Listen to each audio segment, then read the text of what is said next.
నమస్తే. రంగారెడ్డి జిల్లా కేశంపేట మండలం 9 గ్రామంలో దుందుబి వాగుడున చేసిన శివాలయము.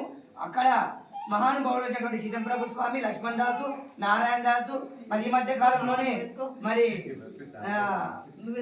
పరాపతి ఉన్నటువంటి మన వారసత్వ బృందంలో గెలిచి ఆవంచ గ్రామస్తులైనటువంటి నారాయణ దాసు గారు కూడా ఈ మధ్య కాలంలోనే వారు కూడా పరంపరించడం జరిగింది.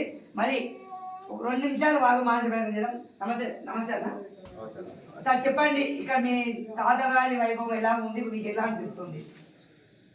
కొంచెం గట్టి చెప్పండి. అందరికీ నమస్కారం.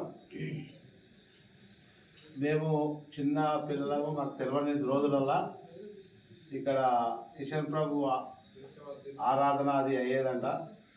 ఆ టైంలో ఇక్కడ నీళ్లు దొరకలేని టైం అంట, అంత పబ్లిక్ వచ్చేదంట. అట్లా నడిచిందంట, నాకు తెలియదు, చెప్తే విన్నాము మేము చిన్న పిల్లలం. అయినా ఆయనకు శిష్యుడు లక్ష్మణ్ దాస్ మా తాత.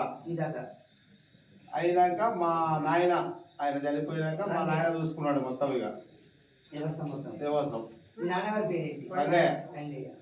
తర్వాత మా అమ్మ నాయన చూసుకున్నారు. అలా ఇక శాత కాకుండా అయినాక ఇక మేము కూడా అదే పాల్గొంటున్నాం. ఇక అది మాకు అనుకూలంగా ఉంది, మంచిగా ఉంది కనుక మాకు ఏమున్నా మా పిల్లలు మేము అందరం ఇక్కడ ఊడ్చినాం, చల్లినాం, ఇదే చేసినాం మేము. మా నాయనలు, మా అమ్మ, నేను అందరం మాకు ఇదే నచ్చింది, చేస్తున్నాం. ఇంక అందుకే ఆ భగవంతుడు ఇస్తున్నాడు చాలు. మరి వాళ్ళ ధర్మపత్ని సువర్ణ గారు కూడా ఇక్కడ ఉన్నారు, వాళ్ళు కూడా ఎప్పుడు ఇక్కడ కలుగుతారు. ఒకసారి ఆమె కూడా అడిగి తెలుసుకోవాలి. చెప్పండి అమ్మ, ఎట్లా అనిపిస్తుంది ఈ కార్యక్రమాలు చేస్తుంటే? మీకు ఆనందం ఎలా అనిపిస్తుంది? అందరికీ నమస్కారము. మేము చిన్నప్పటి నుండి మా తాత ఉన్నాయండి. మేము కొంచెం చిన్న ఉన్నాము. మేము మాకు తెలుగు రాలేదు, కొంచెం తెలుగు ఉంది.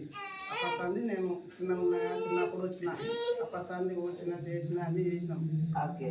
అన్ని కష్టపడి వచ్చిన, వండి పెట్టినాము, అన్ని ఏడాదికి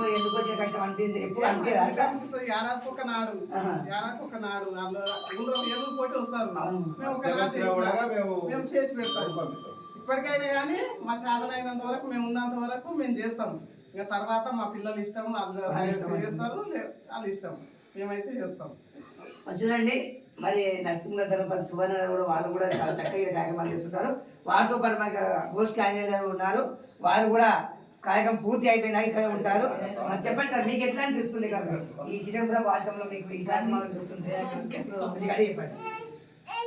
కిషన్ ప్రభు ఆశ్రమ భక్తులందరికీ నా హృదయపూర్వక నమస్కారములు.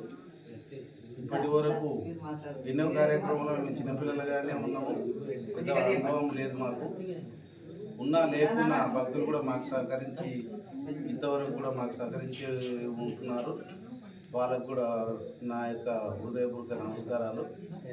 ఇంకా ముందు ముందు ఎన్నో కార్యక్రమాలు జరగాలని కోరుకుంటూ, అదేవిధంగా కిషన్ ప్రభు గీతా ప్రచార సమితి సభ్యులు కూడా ఉన్నారు, వాళ్ళు కూడా సహకరించి ఈ ఆశ్రమానికి అభివృద్ధి చేయాలని కోరుకుంటూ సెలవు. మరి గోష్ఠి ఆంజనేయ గారు, ధర్మపతి కృష్ణవేమ మరి అదేవిధంగా వారి కొడుకులు కూడా ఇక్కడ ఉన్నారు. వాళ్ళ ఇదో మాట్లాడుతుంది ఇక కిషోర్ గారు ఉన్నారు. చెప్తారా మీరే? కొంచెం 2 నిమిషాలు. మా నాన్నగారు మేము చేస్తాం.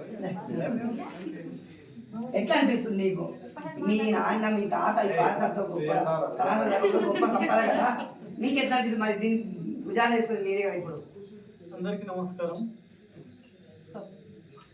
ఇది మా తాత తరం నుండి వస్తుంది కాబట్టి మీకు కూడా మా భుజాల మీద వేసుకొని మా తరాలకు కూడా అలాగే అందిస్తాం. ఇక్కడ చేయడం వల్ల, మాకు సేవ చేయడం వల్ల చాలా ఆనందంగా ఉంది. ఇంకా ముందు మొత్తం మీరే వాడతారు కదా, ముందు కూడా మేము వారసత్వంగా తీసుకోబోతున్నాం. ధన్యవాదాలండి. చివరగా పెద్ద మనిషి 2 నిమిషాలు మాట్లాడాలి, చూద్దాం. నమస్తే అమ్మా, బాగున్నావా? ఈ మీ మనమరాళ్ళు, కొడుకులు కూడా అన్నీ చేస్తుంది కదా, నీకు ఎట్లా అనిపిస్తుంది? బ్రహ్మాండంగా అనిపిస్తుందా? ఈ లక్ష్మణ్ దాస్కి ఏమైనా చెప్పిపోయిందా మరి? అంటే మీ ఆయన, మీ భర్త ఉన్నాడు కదా రంగయ్య, నీకు ఏమైనా చెప్పిండా? ఇంకేమైనా మంచి విషయాలు ఏమైనా చెప్పిపోయిందా? ఏం చెప్పలేదా? ఇదే సేవ చేసుకోమని చెప్పిండు. మరి చూడండి, వారి కుటుంబ సభ్యులు అయితే మనం మానేసే ప్రయత్నం చేసినాము. మరి తప్పకుండా మనం ఇలాంటి కూడా ఇక్కడ రావడం జరుగుతుంది. జై శ్రీరామ్, జై హింద్, జై భారత్ మాత, జై జవాన్, జై కిసాన్. ఇదైతే పంచులకి